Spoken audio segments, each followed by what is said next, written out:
कृष्णं हरिं वन्देऽहं करुणाकरं रघुवरं भूपालचूडामणिं यत्र यत्र रघुनाथकीर्तनं तत्र तत्र कृतमस्तकाञ्जलिं बाष्पवारि परिपूर्णलोचनं मारुतिं नमत राक्षसान्तकं सुन्दरं अम्बिकापतिमभीष्टसिद्धनं कारुणीककल्पञ्जलोचनं नमामि शङ्करमनङ्गभूषणं वंशीविभूषितकरान्नवनीरजातात् पीताम्बरादरुणिम्बफलादरस्तात् पूर्णेन्दुसुन्दरमुखादरविन्दनेत्रात् कृष्णात् परं किं दत्तोऽहं जाने। श्रीगुरुचरणसरोजरज निजमनमुकुरसुधार वर्णौ रघुवरविमलेश जोदायक फलचार मोहि विलोकि धरहु मन धीरा राम कृपा कस भयउ शरीरा पापयूजा कर नाम सुमिरहि अति अपार भव सागर तरहि सुदूत तुम तरिक जाई राम हृदय धरि करहु पाई। भगवत कथा रसिक महानुभाव भक्तिमती देवियों, आप अभी अंग्रेजी भाषा में सुंदरकांड के संदर्भ में श्री हनुमान जी की यात्रा के विषय में सुन रहे थे। और जब मैं आज आ रहा था तो भाषा के विषय में एक नया अनुभव मुझे हुआ। हमारे श्री राजकुमार जी, उनकी पुत्र बहू मेरे साथ मुझे यहाँ लेकर आती हैं, तो उनसे बेटी मंदाकिनी का संवाद सुनकर मुझे एक नए प्रकार का अनुभव हुआ। उन्होंने पूछा, अंग्रेजी के विषय में आप समझ लेती हैं, तो उन्होंने एक बात कही कि महाराज जी की बात तो भाषा कठिन है, पर वो मैं नहीं समझ पाती उतना, लेकिन इस भाषा में मैं समझ लेती हूँ। तो ये प्रयास था, इसका अर्थ है कि मेरी भाषा उनको कठिन लगती है, अंग्रेजी उनको सरल प्रतीत होती। तो 3 पीढ़ियों का मैंने अनुभव किया। हमारे श्री गहराज विश्वदेव वाला जो बहुत ही श्रद्धालु है, विराजमान भी है, एक दिन थोड़ा 10 मिनट विलंब तक प्रवचन हुआ तो वे घबरा गए। लास्ट में 1 घंटा बोलियो तो लगा कि 40 मिनट उनको 1 घंटे जैसा लगे होगा, और उस भाषा में उनको आनंद नहीं आ रहा था या उस भाषा का उनको ज्ञान नहीं है। तो दूसरी पीढ़ी थी राजकुमार जी, उनको चिंता हो गई कि महाराज जी जो प्रवचन कर रहे हैं उसी विषय पर होता तो अच्छा था, मेरा विषय ठीक नहीं था। और तो तीसरी पीढ़ी जिसने कहा कि नहीं, मेरी भाषा उनके समझ में कम आती है, पर आपकी अधिक समझ में आती है। तो वो एक आनंद है कि वस्तुतः यह अलग अलग पीढ़ियां होती हैं और अलग अलग उनके सोचने समझने या सुनने का ढंग होता है। तो इसलिए आपने सुना, और मुझे विश्वास है कि आप लोगों ने, जिन्होंने सुना समझा, उन्होंने आनंद लिया होगा, और जो नहीं उसको समझ पाए होंगे वो भी बड़े शांत भाव से श्रवण करते हैं। आइए, समुद्र की यात्रा हनुमान जी ने की, पार किया। वो तो एक दृश्य है, और दूसरा दृश्य वह है जब बंदर निराश हो चुके, प्रयत्न करने पर भी सीता जी को वे नहीं खोज पाए और उन्हें ऐसा लगने लगा कि हमारा जीवन तो निरर्थक है, दोनों ही प्रकार से मेरी मृत्यु है। यहाँ न सुधी सीता कह पाई, वहां गए मारी घबराई। सीता जी को हम नहीं खोज पाए, हमें लक्ष्य प्राप्त नहीं हुआ, पर अगर हम लौट करके जाएंगे तो सुग्रीव दंड देंगे। तो कहीं से अच्छा ये नहीं होगा कि हम शरीर का परित्याग करें। कोई संकेत जो आपके सामने पिछले दिनों से किया जाता है कि रामायण में जो घटनाक्रम है उसकी विलक्षणता ये है कि ऐसे अवसर हम सबके जीवन में आ सकते हैं, कई के जीवन में आते हैं। जब आप समाचार पत्रों में पढ़ते हैं इस व्यक्ति ने आत्महत्या कर लिया, चाहे पुरुष हो चाहे स्त्री हो, तो इसका अभिप्राय की जो परिस्थिति है तो उसको देख करके वह व्यक्ति इतना निराश हुआ होगा कि उसने मान लिया कि ये जीवन निरर्थक है और इसको रखने से कोई लाभ नहीं। इसको रामचरितमानस में पात्रों के माध्यम से इस परिस्थिति का ज्ञान प्रस्तुत किया और उसका सूत्र यह है, और जो संवाद के रूप में आपके सामने प्रारंभ किया गया था, जब बंदर निराश हताश बैठ गए कुछ विछा करके शरीर का त्याग करने के लिए, तो वहां एक गुफा थी। श्री रामचरितमानस में गुफाओं का बड़ा सांकेतिक अर्थ है और उस गुफा में एक गीध रहता था जिसका नाम संपाति था।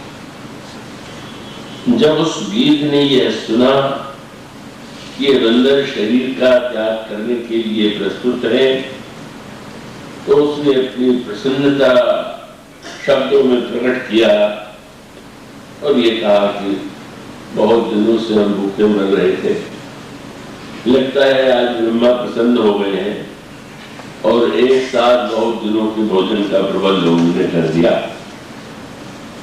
अब इस भाषण को सुनकर के बंदर आतंकित हो जाते हैं कि क्या गीध ही हम लोगों को खाने वाला है।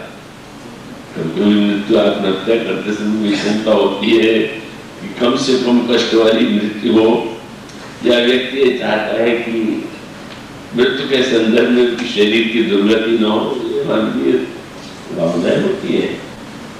तो बंदर ये नहीं चाह सकते थे कि अब हम वे शरीर अगर मृत्यु हो गई तो शरीर का क्या हुआ, तो इसको तो सोचना नहीं चाहिए, चाहे जो भी हो गया। लेकिन ये स्वभाव है कि वो एक और तो शरीर का त्याग कर रहा है और दूसरी ओर वो ये चाहता है कि उसने भी उसका सम्मान बनाए। तो बंदरों को ऐसा लगता है कि तो बड़ी अशुभ मृत्यु होगी कि जब गीध हमारे शरीरों को नोच करके खाएंगे। तो वो स्थिति, और जब वे ये स्वर सुनते हैं तो एक आतंक सा उनके हृदय में आ जाता है। यद्यपि यह आतंक भी कल्पित था, क्योंकि जो बंदर वहां बैठे हुए थे वो महान योद्धा थे, बलवान थे, पर बलवान और योद्धा होते हुए भी एक गीध के स्वर से आतंकित हो जाना ऐसी विचित्र बात। तो उसका अभिप्राय यह है कि कभी कभी व्यक्ति जो है अपनी क्षमताओं को, अपनी सामर्थ्य को भूल जाता है। अपनी कमी तो उसको दिखाई देती है, पर उसमें कितनी विशेषताएं हैं, क्या है, इसे वो नहीं जान पाता। पर दूसरी ओर उसका परिणाम ये होता है कि ये जो योद्धा बंदर है उन्हें क्यों डरना चाहिए। कभी इससे अकेले गीत से डर गए, पर यह मानो जिसको कहते हैं मानवीय मन का कल्पित आतंक। व्यक्ति के मन में जब एक कल्पित भावना होती है, बनाई हुई अपनी ही भावना, तो उस समय वो स्वयं इतना अधिक आतंकित होता है कि वो अपनी विशेषताओं को भूल जाता है। महाभारत में, श्रीमद् भागवत में आप पढ़ते हैं कि भगवान श्री कृष्ण ने जब अपनी लीला समेटने का निश्चय किया तो वो आदेश उन्होंने अर्जुन के पास भेज दिया था कि अर्जुन, द्वारिका में जो महिलाएं हैं और जो बचे हुए लोग हों उन्हें लेकर के हस्तिनापुर जाए। और उसके पश्चात अर्जुन बड़े व्याकुल हृदय से वो समस्त जो बचे हुए थे द्वारिकापुरी में, क्योंकि भगवान ने कह दिया था कि 1 सप्ताह में द्वारिका समुद्र में समा जाएगी, तो लेकर के चले थे। पर आश्चर्यजनक वर्णन क्या है कि मार्ग में वन प्रदेश में चलते हुए उनको वनवासी डाकुओं ने घेर लिया। और जब उन्होंने ये कहा कि जितनी स्त्रियां हैं, जितनी संपत्ति है, तुम इसे सौंप दो यहाँ। अर्जुन को आश्चर्य हुआ और अर्जुन ने पूछा कि तुम हमें जानते हो? क्योंकि अर्जुन को ये विश्वास था कि मेरा नाम कौन नहीं जानता। कितना विश्वास था, मुझे कौन नहीं जानता हो। और उन्हें यह सुनकर के आश्चर्य हुआ कि उन्होंने कहा, जानते हैं तुम अर्जुन? और जानते हुए भी तुम्हारा ये साहस कि तुम मुझे चुनौती दो, उनका कोई डर नहीं। और उनके पास क्या था? लाठियां थी और ऐसे साधारण अस्त्र शस्त्र थे। और तब अर्जुन ने अपना प्रसिद्ध गांडीव, जिसके द्वारा उन्होंने महाभारत में विजय प्राप्त की थी, उसे हाथ में ले लिया। और वो जब उस धनुष को चलाने के पहले उसकी प्रत्यंचा को चढ़ाने लगे, डोरी को चढ़ाने लगे, तो इतना शिथिल शरीर हो गया कि वो बाण चलना तो दूर रहा, धनुष के ऊपर डोरी भी नहीं चढ़ा पाया और सचमुच लुट गए। बड़ा दुखद वर्णन श्रीमद् भागवत और महाभारत में पढ़ने को मिलता है। तो ये जो स्थिति है कि एक महान योद्धा जो इतने बड़े शस्त्र का ज्ञाता और उसके द्वारा जिसने इतनी विजय प्राप्त की हो, वो व्यक्ति इतना एक ऐसी मनस्थिति, अरे उससे भगवान कृष्ण के लीला समेट लेने का इतना दुखद अवसाद उनके मन में उत्पन्न हो गया कि वो सारी अपनी शक्ति को भूल गए। इसका तात्पर्य कि बंदरों को भी अपने विशेषताओं की और बल की विस्मृति हो गई। आप ये ध्यान रखें, मनुष्य में कुछ कमजोरियां होती हैं और कुछ अच्छाइयां होती हैं। थोड़ा सरल करके मैं कहने की कोशिश करूंगा, क्योंकि सुन लिया कि मेरी भाषा पुत्र वधु भी नहीं समझ पाती है, तो उसको थोड़ा सा मैं कोशिश यही करूंगा वो जैसी सहज भाषा मेरी है उससे पढ़ा। तो वो अर्जुन की जो स्थिति है, अर्जुन की जो दशा है, उसका कारण यही है कि अर्जुन स्वयं उस समय वह बात जब व्यक्ति अपनी विशेषताओं को भूल जाए और किसी झूठे भय से स्वयं अपने आप को ही घेर ले, तो एक स्थिति तो वह है। और एक स्थिति वह है कि जहां व्यक्ति अपनी विशेषताओं का मूल्य आवश्यकता से अधिक आंके। दो तरह के लोग होते हैं। एक तो वे लोग होते हैं कि जो अपने में बड़ी हीनता और बड़ा अनुभव करते हैं कि मुझमें तो कुछ नहीं। और एक वे होते हैं कि जो यह मान बैठते हैं हम तो इतने योग्य हैं, हम चाहे जो कर सकते हैं। तो ये दोनों ही जो वृत्तियां हैं या दोनों ही मनोभाव हैं वो सही है। व्यक्ति को अपनी विशेषताओं को भी जानना चाहिए और अपनी कमजोरियों को भी जानना चाहिए। और उन दोनों को अगर हम सही सही अर्थ दे सकें, सही रूप दे सकें, तो ये जो दोनों वृत्तियां हैं वो हमारे लिए उपयोगी हो सकती है। क्या तात्पर्य है? मैं आशा करता हूं कि आप सब उसे ध्यान से सुन रहे होंगे। तो उसका तात्पर्य यह है कि दोनों का लाभ, अपनी विशेषताओं को जाने और उसका सदुपयोग करें, और अपनी कमजोरी को जाने और जानने के बाद भी उसका सदुपयोग करें। यह बड़े महत्व की बात है। अपनी विशेषताओं को भुला देना, मानो व्यक्ति जो कुछ है वो भी उसका उपयोग नहीं कर पा रहा, और अपने को इतना महत्वपूर्ण मान लेना, अभिमान के मारे भूल जाना कि मैं और क्या नहीं कर सकता। ये दोनों ही बातें हैं जिसको हीन वृत्ति और अभिमान की वृत्ति का नाम दिया जा सकता है। तो ये बंदरों की यात्रा केवल बंदरों की यात्रा नहीं है, हम आप सबके जीवन की यात्रा है। और वो एक संकेत है कि इतने बड़े योद्धा भी भूल गए, कितने हम बलवान हैं, कितने कितने शक्तिशाली हैं, और लंका के युद्ध में उनके शक्ति का कितना बड़ा आतंक फैला, पर गोस्वामी जी कहते हैं कि बंदर भयभीत हो गए। मानो उस समय अपनी सामर्थ्य भूल गए, अपनी शक्ति को भूल गए, केवल मृत्यु की कल्पना और बाद में क्या होगा इसकी कल्पना उन्हें दुर्बल बना देती। परिणाम ये होता है कि भय की एक झूठी भावना उनके मन में बैठ जाती है। लेकिन उसका निराकरण कैसे हो? ये दोनों ही बातें हमारे लिए दुखदाई हैं। जब हम अपनी विशेषताओं को नहीं जानेंगे तो हम सदुपयोग क्या करेंगे, और हम अपनी कमियों को नहीं जानेंगे तो फिर हम उन्हें मिटाने या उसका हम क्या और उपयोग कर सकते हैं, इससे वंचित हैं। तो बस इसको 3 भागों में आप बांट दीजिए कि अपनी विशेषता का उपयोग धर्म है, और अपनी विचार शक्ति का उपयोग ज्ञान है, और अपनी दुर्बलताओं का ज्ञान भक्ति। ये तीनों बातें हैं। जब आप शरीर को महत्व दें तो देना ही चाहिए। कोई ऐसी वस्तु नहीं है शरीर की शास्त्रों में निंदा की गई, इसका अर्थ नहीं है कि शरीर व्यर्थ। इसे रामायण में दोनों प्रकार के दृष्टांत आपको मिलेंगे।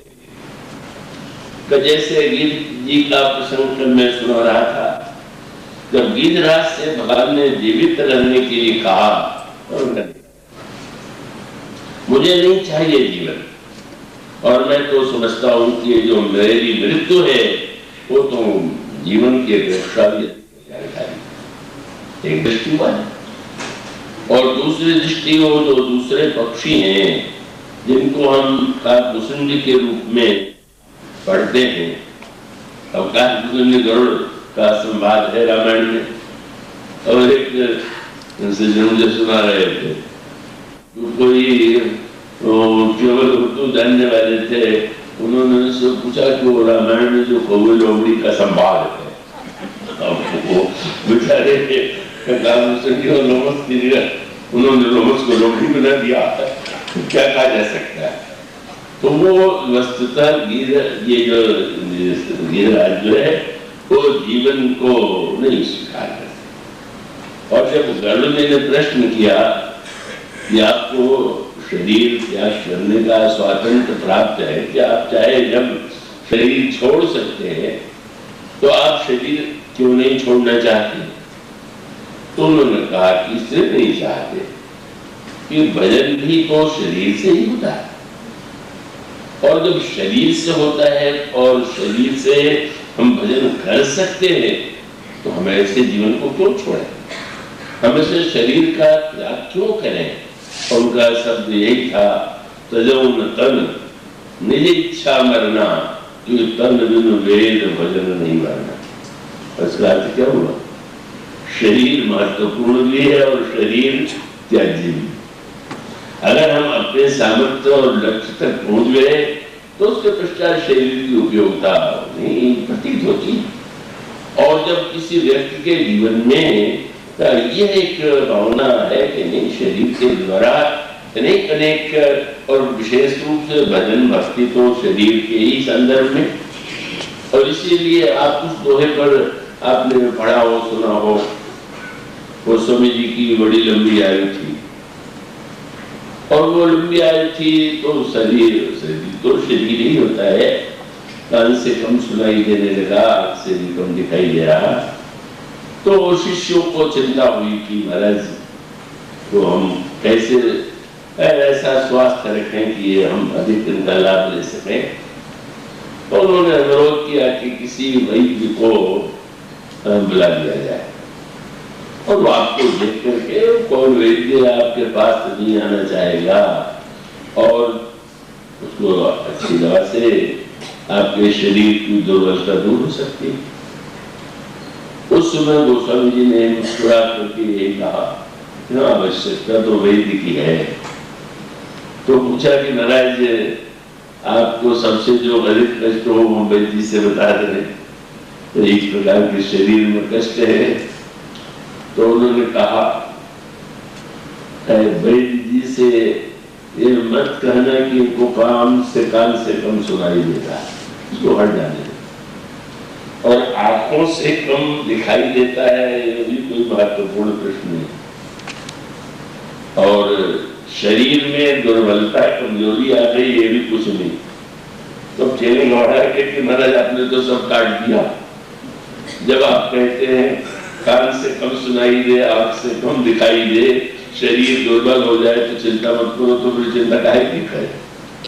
तो वो स्वामी ने राहुल ने कहा कि श्रवण घटो पूर्ण दृढ़ घटो और घटो सकल बल दे।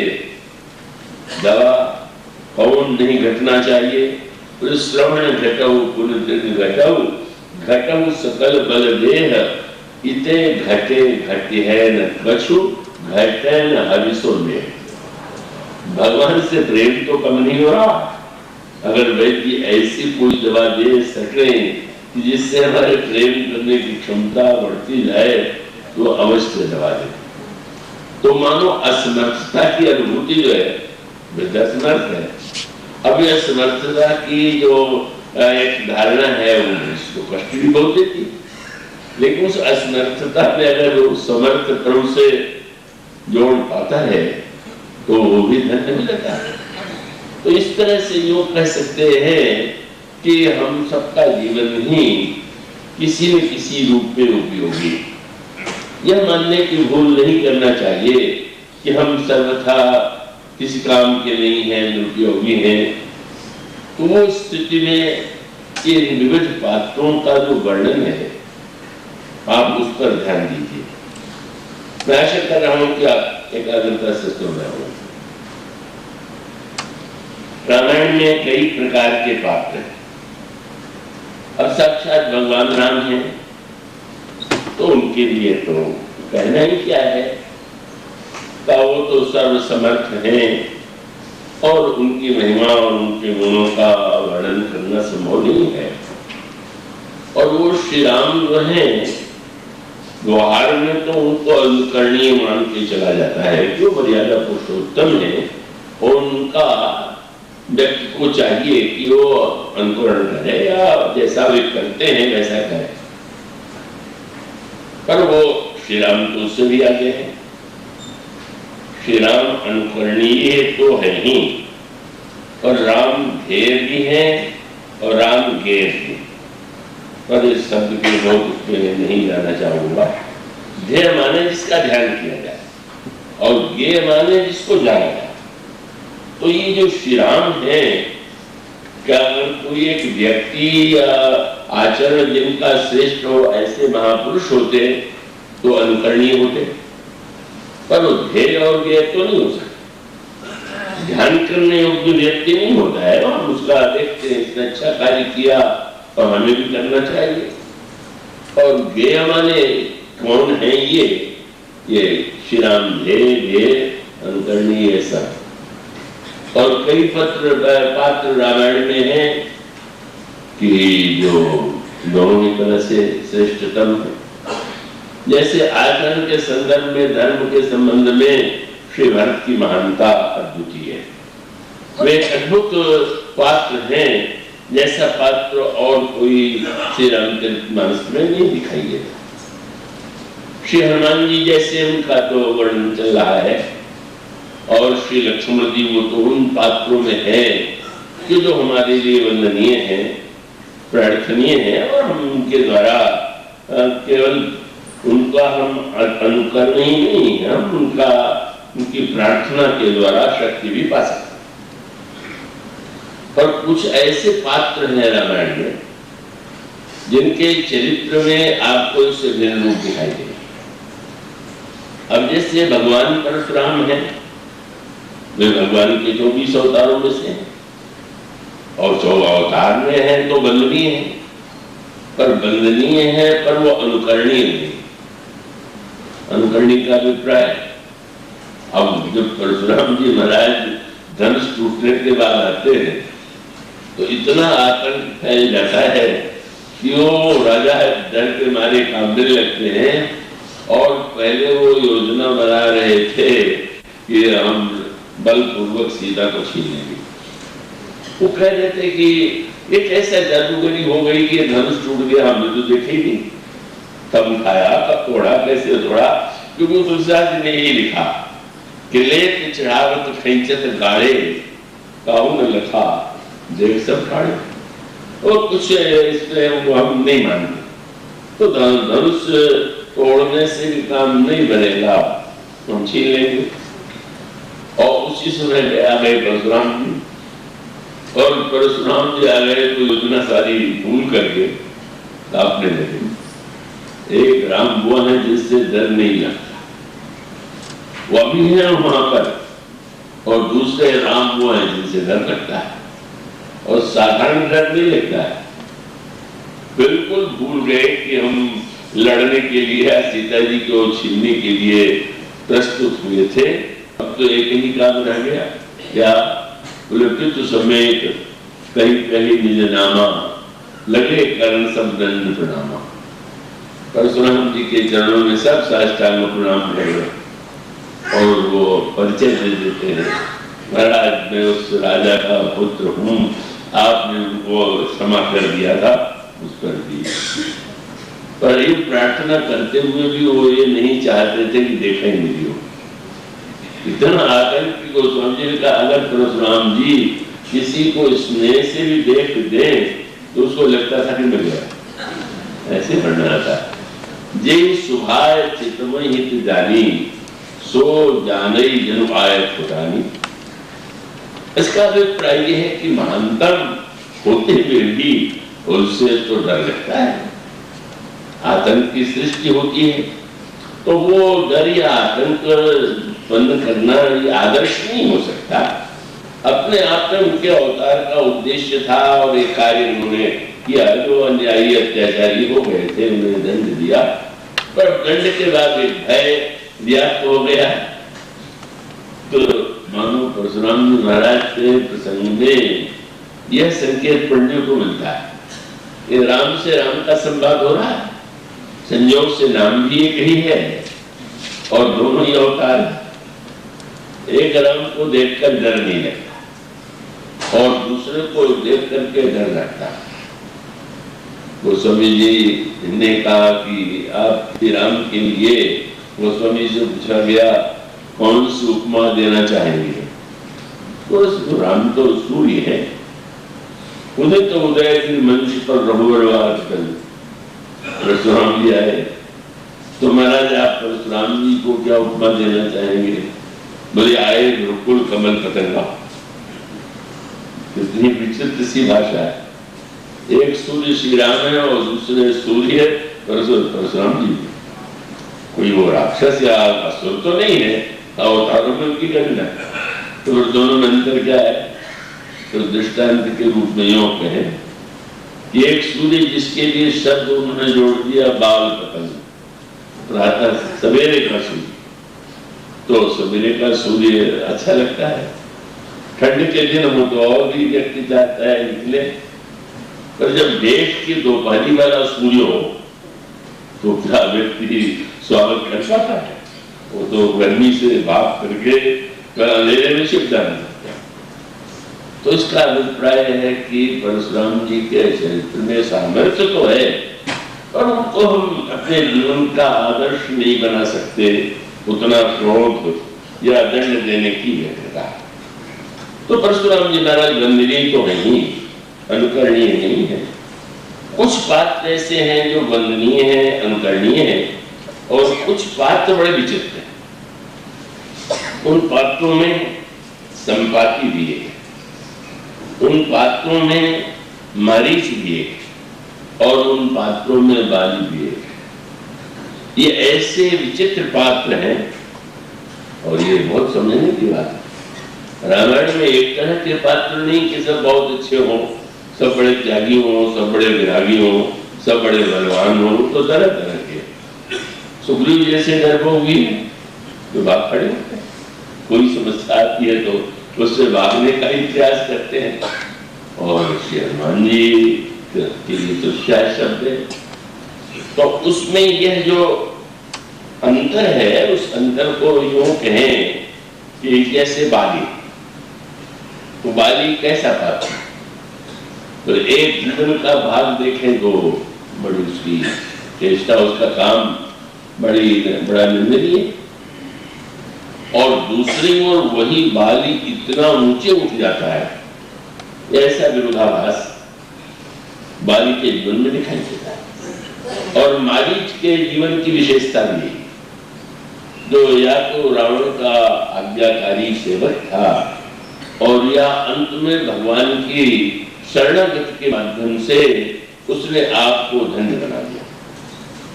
और संपाति का जीवन इसी प्रकार का। हम सब पात्रों की तुलना नहीं करना चाहेंगे, पर उसका सूत्र यही है कि जो वंदनीय है उनके प्रणाम, उनको प्रणाम करें, पूजा करें। जो अनुकरणीय है हम उनके पीछे चलने की चेष्टा करें। पर ये जो ऐसे पात्र की जो पहले बुरे थे और बाद में अच्छे बन गए, वो हमारे लिए बड़े उपयोगी।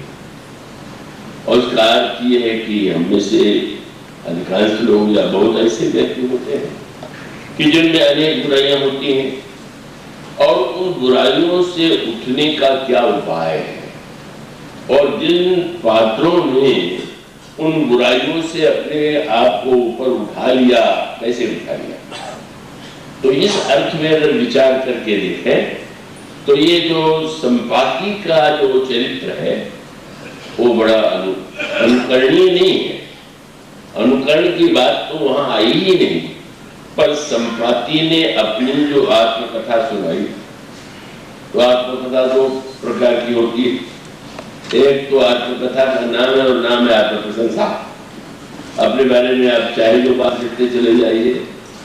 और एक ये है कि अपने जीवन को सही सही अर्थों में बता देना।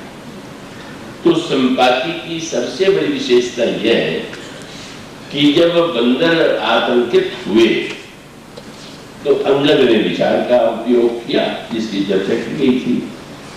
और उसका अभिप्राय कि इस भय से, अपने को मृत्यु के भय से अपने आप को मुक्त करने के लिए उपाय है कि विचार के दौरान सोचे। उस समय उन्होंने जटायु का नाम लिया। जब जटायु का नाम लेते हुए अंगद ने ये कहा, ये धन्य जटायु सम को नहीं, जटायु के समान कोई धन्य नहीं। क्यों? राम काज कारण तनु त्यागी, हरिपुर गयो परम बढ़ाई। श्री राम के कार्य के लिए जिसने शरीर का त्याग कर दिया और भगवान के लोक में चला गया, उन जटायु के समान कौन हुआ? जटायु का नाम सुनते ही संपाति ने, अरे संपाति और जटायु दोनों सगे भाई। अब उसको इस संदर्भ में विचार करके देखिए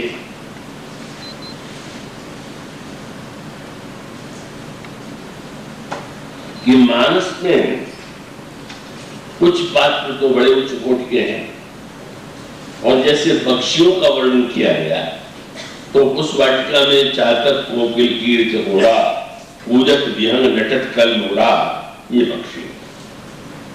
पर रामायण में आप एक ऐसे पक्षी का वर्णन पढ़ते हैं जो कौवा है, काक। ये सब सुनियोजित बातें हैं। अरे ऐसे व्यक्ति तो हो ही सकते हैं जो कोयल के समान हो, या हंस के समान हो, या चातक के समान हो, लेकिन रामायण का एक वक्ता हुआ है जो कौवा, काक। और रामायण का दूसरा पात्र जिसके विषय में कह रहे हैं, यह जो संपाति है वह गीत। आपने ध्यान दिया, ये दोनों ही पक्षी बहुत बुरे माने जाते हैं। कौवा अपने आप में उसके ऐसा लगता है कि आप किसी कौवे की ओर थोड़ी सी रोटी दिखला करके चाहे कि आ जाए तो आधे के दिन और भाग जाएगी, उसमें विश्वास नहीं। और वो विचित्र, कोई ऐसा दोष ही नहीं है जो उस तरह का काकवृत्ति अगर किसी में हो तो न दिखाई दे। अब वो भक्तों ने जो वर्णन किया उसके पीछे रहस्य है क्या? महर्षि वाल्मीकि ने रामायण की रचना की है, तो प्रश्न किया गया कि महर्षि वाल्मीकि को हम किस रूप में देखें। तो आप राम रक्षा में पाठ जो करते होंगे वो जानते होंगे कि वो वंदे वाल्मीकि कोकिलम, वाल्मीकि की तुलना कोयल से की गई। मानो वाल्मीकि रामायण क्या है? कोयल का कूक। अब रामचरितमानस का वक्ता कौन बनाया जाए? तो कोयल है। बोले यहाँ वक्ता कौवा। सोचे समझे ढंग से बात कही, उसका अर्थ ये है कि कोयल भी नहीं, कौवा भी नहीं हो सकता। अगर ये कह दे कि कोयल हुए बिना कल्याण नहीं होगा तो नहीं थी। तो रामायण का संदेश यह है कि हमारे राम की कथा का कोकिल के द्वारा भी, और जब काकभूषण की कथा सुनाने लगे तो गोस्वामी जी ने एक बात की लिखा, वक्ता हुआ सुनने के लिए नाना प्रकार के पक्षी आए, तो सारे पक्षियों में सबसे कठोर कंठ जो है वो कौवे का होता है। तो उस समय तुलसीदास जी से कोई पूछ नहीं सकता था, क्यों कोयल कूके तो सबको अच्छा लगता है, तो कौवा बोले तो उन्होंने शब्द क्या सुंदर लिखा, बोले बोलो मधुर वचन तब कागा, मधुर स्वर में कौवा बोला।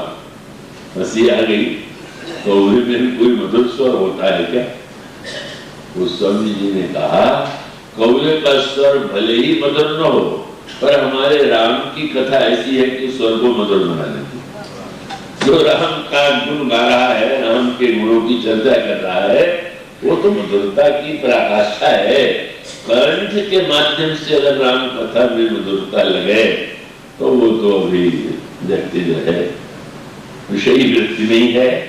स्वादिष्ट जैसे कोई वस्तु हो तो स्वादिष्ट लग रही है, पर कोई व्यक्ति कौवे के स्वर में भी अगर भक्त रस का आनंद पा ले तो बाबू उन्होंने कहा, उनसे का अभिप्राय था कि हमारे राम कथा का वक्ता तो कौवा है, तो मानो हंस है, हंस के रूप में सबको तालमेल बैठाया गया।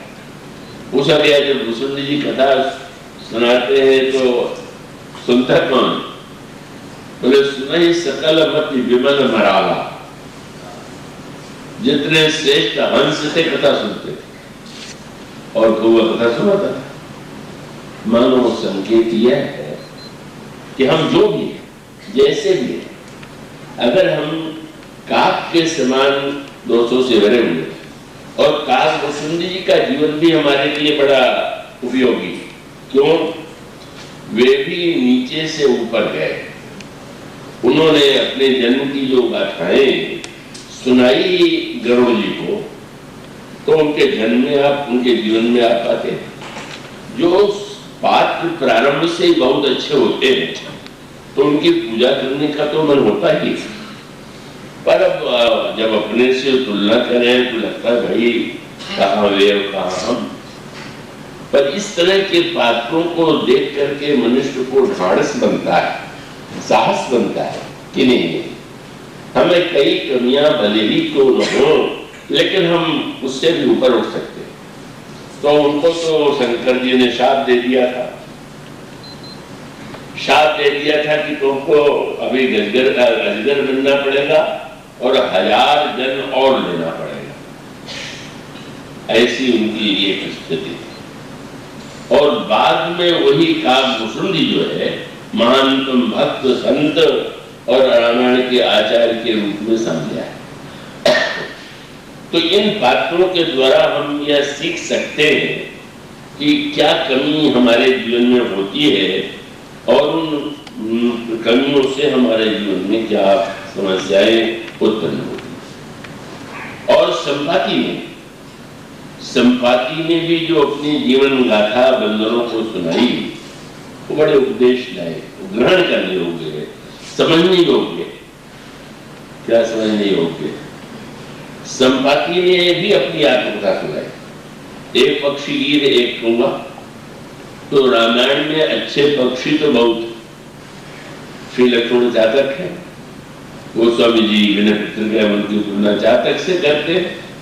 उन्होंने कहा जातक चतुर राम श्याम घन के, राम श्याम घन के आप जातक हैं। भरत जी के लिए तो आप पढ़ते ही, भरत हंस रविवंश तड़ागा जन्म कीन गुंडोस जुड़ागा।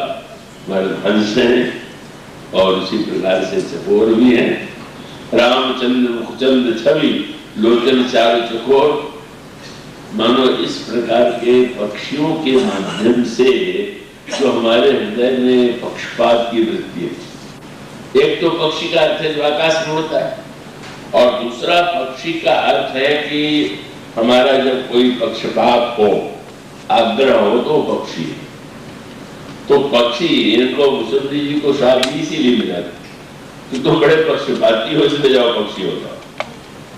तो जातक का दर्शन हो रहा है, हंस भरत का दर्शन हो रहा है, और जो भक्त हैं चकोर के रूप में दर्शन दे रहे हैं।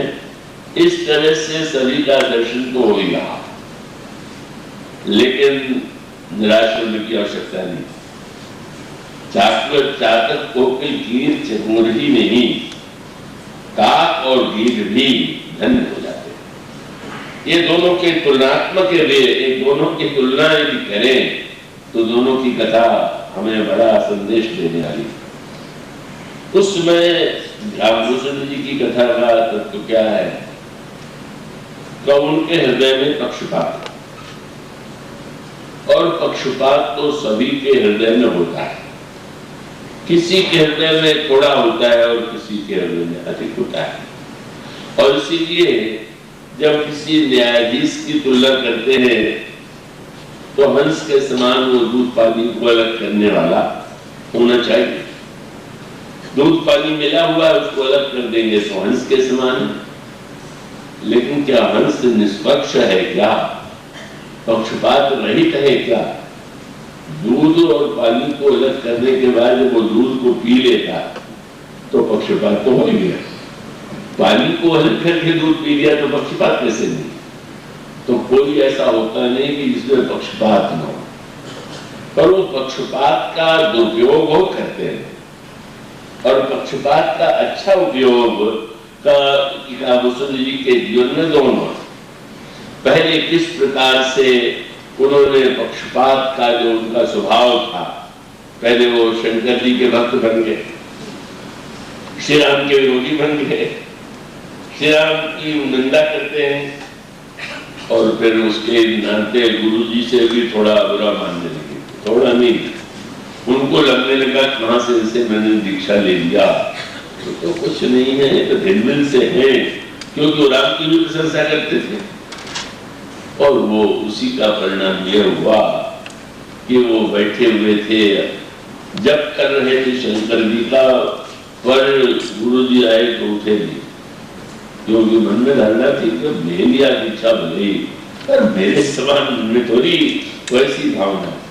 शंकर जी ने साथ दे दिया, और साथ के बाद फिर वो पक्षपाती ही रहे, लेकिन पहले जीवन में जो पक्षपात का दुरुपयोग था, अंत में उनका पक्षपात हो गया, जिसके लिए उन्होंने अच्छा रूप पा लिया।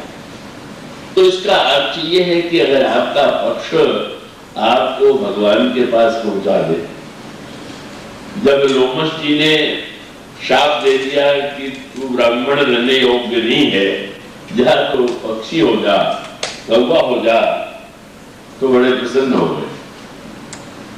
प्रसन्न दिखाई दे रहा हो, तो मैंने कौवा बना दिया। बोले महाराज मैं प्रभु का दर्शन नहीं तो करना चाहता, पैदल जाता ब्राह्मण के रूप में तो कितना समय लगता, और उड़ के चला जाऊंगा अयोध्या, तो चलिए आपने यात्रा को भी सरल बना दिया। ब्राह्मण बन करके जाता तो द्वार पर रोक लिया जाता कि आज्ञा है कि नहीं, कैसे जाओगे, होगा तो आज्ञा लेके प्रवेश करता नहीं। मानो उसमें भी उनको एक गुण और आनंद का अनुभव हो गया, और वो अपने आप में धन्यता का अनुभव करने लगे। संपाति की जो आत्मकथा है वो बड़ी बात। बदरों से संपाति ने ये कहा, अब आप गिद्ध के विषय में विचार कीजिए। गिद्ध ऐसा एक पक्षी है जो विशाल, और उसकी आंखें बड़ी पहनी होती है, और गिद्ध में उड़ने की एक सामर्थ्य होती है, अधिक से अधिक उसके पंखों में उड़ने की शक्ति है। मानो केवल गिद्ध पक्षी, हम में से बहुत से लोग चालक होकर गिद्ध से बोल भी होंगे और गिद्ध भी होंगे। अब वो गिद्ध कौन है, वो दूसरे को न बना दीजिएगा, वो तो आप दूसरों को बनाते ही रहते हैं कि वो गिद्ध है पूरा, पर वो देखना चाहिए कि हम में वो गिद्ध है कि नहीं। लेकिन याद रखिएगा, ये बारीकी से सुनने समझने से ये बड़ी समस्या है, तो सारे लक्षण दूसरों में घटाए जाते हैं। ऐसा कुछ नहीं। गिद्ध माने ऊंचा उड़ सकता है, आंखें पहनी है, लेकिन उड़ करके पहनी आंख का उपयोग क्या करता है, खोजता है कहीं मुर्दा पड़ा हुआ है क्या, और वहां से उड़ करके जो देखेगा वो मुर्दा उड़ के कूद जाएगा, ऊपर से नीचे उतर आएगा और मुर्दे का मांस खाने लगेगा। जब कोई व्यक्ति बहुत बुद्धिमान पहली दृष्टि वाला हो, कई लोग बड़ी पहली दृष्टि वाले होते हैं, कई लोग बड़ी ऊंची उड़ान कर सकने की शक्ति रखते हैं, पर करने के बाद अगर मुर्दे का मांस सही खाना है, अगर जीवन में विषयों के लिए ही उन बुद्धिमत्ताओं का उपयोग करना है, तो फिर वो तो गिद्ध निंदनीय नहीं तो क्या अच्छा माना जाएगा। लेकिन ये जो गिद्ध थे, संपाति और जटायु, माने वह व्यक्ति जो अपने दोनों अंग विशेषताओं का, अच्छाइयों का उपयोग अच्छा नहीं करता, उड़ने की शक्ति और देखने की शक्ति दोनों का सही उपयोग नहीं कर रहा। अब यहां देखिए विचार करके, संपाति ने यह कहा, ये जटायु और संपाति दोनों भाई, तो संपाति ने जटायु से ये कहा कि हम लोगों की बड़ी निंदा होती है कि गिद्ध ऊपर जाके नीचे उड़ता है तो हम लोग ऊपर चले, बहुत ही महत्व की कथा। हम नीचे नहीं चले, हमारा लक्ष्य ऊंचा होगा, हम ऊंचे उड़ेंगे और तब हमारा कलंक मिट जाएगा। जटायु जी को भी लगा कि ठीक है, ठीक है तो पहले हम अगर सूर्य की दिशा में बढ़े तो वो दिखाई देगा कि नहीं, ये गिद्ध अपने पंख और अपनी दृष्टि के द्वारा प्रकाश और सूर्य के पास पहुंचना चाहता है। लेकिन आगे चल करके संपाति ने ये कहा कि हुआ ये कि जब हम आकाश में उड़ने लगे तो सूर्य के ताप से जटायु घबरा गया, और जटायु ने कहा कि भाई संपाति, मैं आगे नहीं जा सकता, मैं लौट रहा हूं। तो ऐसा लगा कि ये तो कायर है, संपाति वीर है, बहादुर है, वो आगे बढ़ता गया। लेकिन बहुत अच्छी बात यह है कि संपाति ने ये कहा कि नहीं, मुझमें और जटायु में अंतर, मैं इसलिए नहीं लौटा कि मैं बहुत ऊंचा था, और इसलिए वो नहीं लौटा कि वो कलन दुर्बल था, वो कायर, वह विचारवान था। उसको लगा कि सूर्य का प्रकाश तो नीचे से भी मिलता है, तो क्या सूर्य को हम सूर्य तक पहुंच जाएं। आजकल का युग जो है वो संपाती युग है, कितने ऊपर चले जाए, किस ग्रह नक्षत्र पर चले जाए, तो ठीक है, वो युग तो होता ही है सब। तो ऐसी स्थिति में विचार ये हुआ कि प्रकाश लेने के लिए नीचे से ले सकते हैं, और ऊपर माने प्रकाश की इच्छा उतनी नहीं है जितना अपने अभिमान के प्रदर्शन के, जो काम कोई नहीं कर पाया वो हमने कर लिया। और तब मानो जटायु और संपाति, जटायु का लौट जाना कायरता का लक्षण नहीं था। अगर वे कायर होते तो क्या रावण को चुनौती दे सकते थे? वो तो जवान थे पहले और अब तो बूढ़े हो गए। पर जिस समय उन्होंने सीता जी का विलाप सुना और सुन करके सारे देवता देख रहे थे, सबके सामने दृश्य हो रहा था, और जिस समय गिरिराज आरत बानी रंगकुल तिलक नारी पहचानी अरम निशाचर नीलच जाई जन विलेक्ष बस कपिला गाई। और तब उन्होंने सीते पुत्र तरस जनित रास करिहो जातु धान करना था। पुत्री सीता तुम बिल्कुल चिंता मत करो, इसका मैं वध करना। इससे स्पष्ट हो गया कि गीत कायर नहीं थे वीर, पर कई लोग ऊपर से वीर लगते हैं पर भीतर से कायर होते हैं। कौन बोले? जो ये डरते रहते हैं कि लोग क्या करेंगे। जब वो कोई वीरता के काम करते हैं तो इस डर के मारे करते हैं कि वो हमें ऊंचा माने। कभी कभी डर के मारे व्यक्ति जो नहीं ठीक लग रहा है उसको चले जाए। तो यह विचार की वस्तु थी कि उस गीत ने निर्णय किया कि नहीं, क्या जीवन का उपयोग हुआ, और वो लौट आया। और फिर उसके बाद संपाति ने अपनी आत्मकथा सुनाते हुए कहा कि जब मैं आगे की ओर बढ़ा तो सूर्य के प्रकाश से तब मेरे पंख नष्ट हो गए, और पंख नष्ट होने के बाद मैं आकाश से नीचे गिरा। और जब मैं नीचे गिरा तो एक मुनि जी थे जिनका नाम चंद्रमा था, और चंद्रमा मुनि ने मुझे उठा लिया, और तब उन्होंने हमारे जीवन को एक दूसरा अर्थ दे दिया। अब आप देखें ध्यान से, दोनों उड़ने वाले बड़ी ऊंचे लक्ष्य हैं, लेकिन उसके मूल में भी अभिमान, अहम। और एक लौट आया और वो इसका पंख जला और उसका पंख कटा।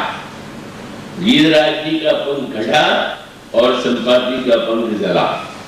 पंख तो दोनों के नष्ट हुए, पर एक महान उद्देश्य के लिए, अन्याय के विरुद्ध लड़ने के लिए पंख कट जाना और बात, और केवल अभिमान के प्रदर्शन के लिए पंख जल जाना, ये तो कोई बुद्धिमत्ता नहीं।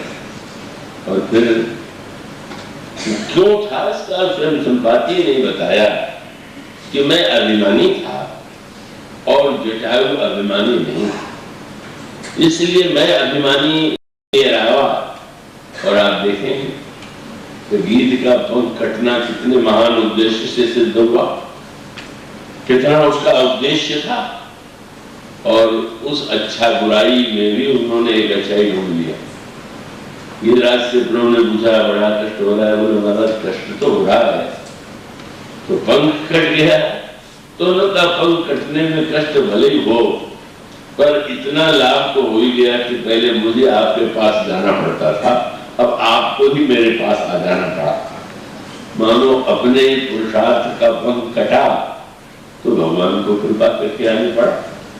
तो यह अनुभूति जटायु को धन्य बना देती है, और वो भगवान के धाम में चले जाते हैं। और संपाति का पंख जल गया, तो जल गया तो चंद्रमा ने उठा लिया। ये नाम सब सोचे समझे हुए रखे, सूर्य के ताप से जला और चंद्रमा उन्होंने उठा लिया। ये सत्संग जो है वो चंद्रमा के समान होते हैं। तो शीतल उन्होंने तब बड़ा दुखी, हाय मेरे तो पंख नष्ट हो गए। इन्होंने क्या किया, कोई चमत्कार ऐसा नहीं कर दिया कि संपाति का बिल्कुल कोई नया आपको नहीं मिल जाए, नहीं। लेकिन तुलसीदास जी महाराज लिखते हैं कि संपाति ने ये कहा बंदरों से कि मुनि जी ने मुझे ज्ञान दिया, और ज्ञान क्या दिया? देह जनित अभिमान छुड़ावा। मैं अपने को देह माने बैठा था, इस देह अभिमान को क्या हुआ? पंख नष्ट हो गया। पंख नष्ट हो गया तो तुम ये न मान लो कि तुम बिल्कुल कुछ नहीं। अपने को समझो, अपने को पहचानो। देह अभिमान को नष्ट कर दिया। और कितनी मीठी बात, एक गीत धन्य हुआ पंख के उपयोग से, और दूसरा गीत धन्य हुआ आंख के उपयोग से। संपाति ने कहा कि मुनि जी ने कहा कि जब बंदर आवे तुम अपने गीत दृष्टि का उपयोग करना। क्या उन बंदरों को सीता जी का दर्शन कराना कि लंका में वो सीता जी बैठे हुए। मानो कितना श्रेष्ठ संकेत। जब हम भक्ति के लिए अपने आप को कष्ट का संकट में डालते हैं तो हमारी वृत्ति धन्य है जिताई दुश्मन। और जब हम अपनी आंखों का, अपने विवेक का, अपनी दृष्टि का उपयोग करते हैं भक्त रूपा सीता का दर्शन कराने, निराश बंदरों को बल देने में, वो देखो वो सीता अशोक वन में बैठी हुई है, सीता ये सीता का दर्शन नहीं हो रहा।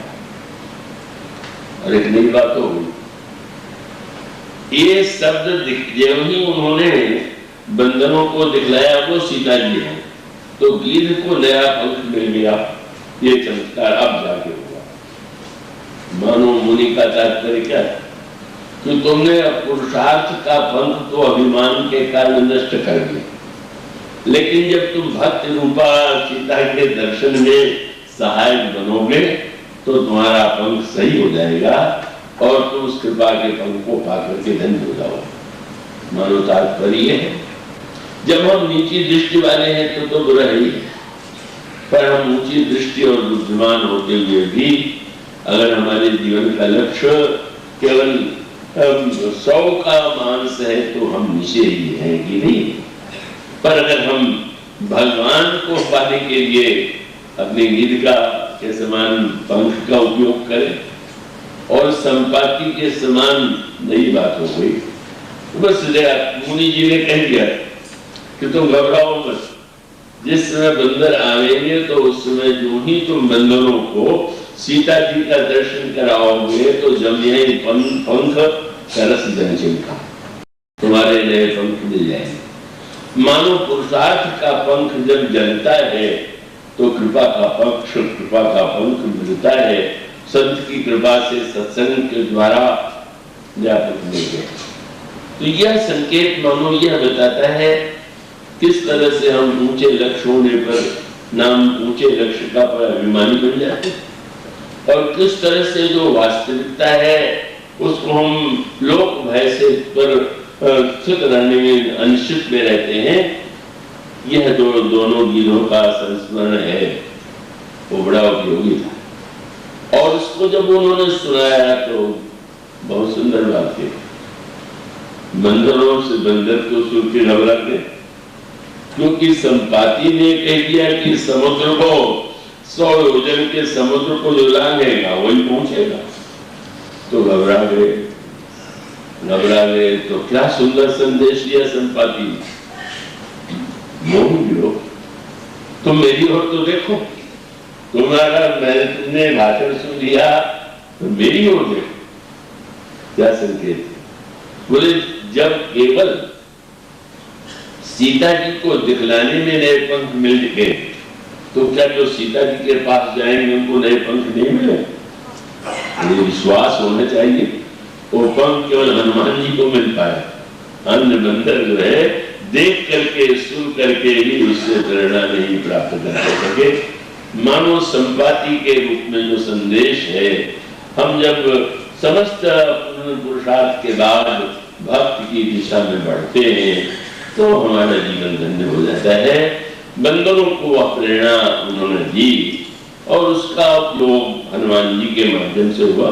ये इतना आज इसकी चर्चा बाद में चला। बोलिए सिया